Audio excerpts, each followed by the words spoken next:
कहानी मुस्कुराता कमरा।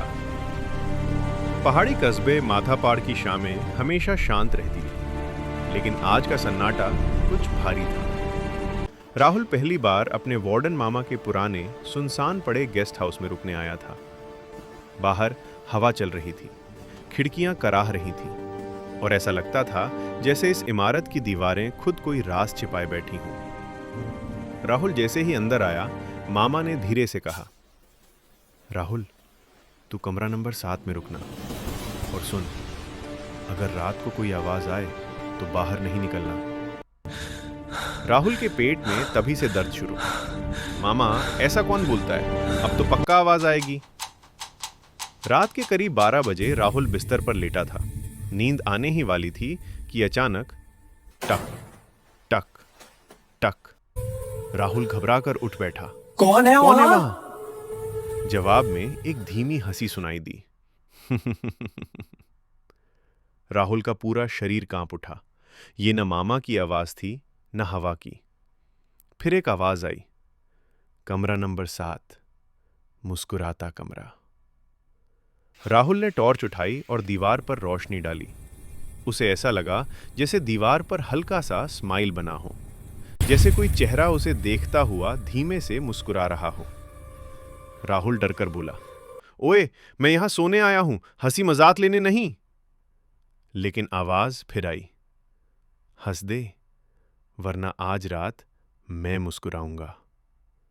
राहुल की हालत पतली हो चुकी थी, पर डर के बीच उसके दिमाग ने नोटिस किया कि आवाज कमरे के अंदर से नहीं, बल्कि दीवार के पीछे से आ रही थी। उसने दीवार पर हल्का सा खोखला छेद देखा, जैसे कभी यहां स्पीकर लगा हो। राहुल चिल्लाया, ओए आवाज वाले भूत, बाहर आ जा, नहीं तो मैं भी हंसना शुरू कर दूंगा। अचानक सब शांत हो गया। तभी कमरे का दरवाजा धीरे धीरे क्रीक की आवाज करते हुए खुला। राहुल ने टॉर्च दरवाजे पर फेंक देने जैसा मूव किया। सामने थे वार्डन मामा। मामा बोले, अरे, तू डर गया क्या? ये कमरा पहले थिएटर रूम था। दीवारों में पुराने साउंड पाइप लगे हुए हैं। हवा चलती है तो आवाजें ऐसे घूमती हैं जैसे कोई बोल रहा हो। और हाँ, थोड़ी मस्ती मैंने भी कर दी, सोचा तुझे थोड़ा मजा आएगा। राहुल गुस्से में बोला, मामा, ये मजाक था, मैं तो मर ही गया था। दोनों हंसने लगे, लेकिन तभी टक टक टक, दोनों एकदम चुप। मामा घबराकर बोले, ये मैंने नहीं किया।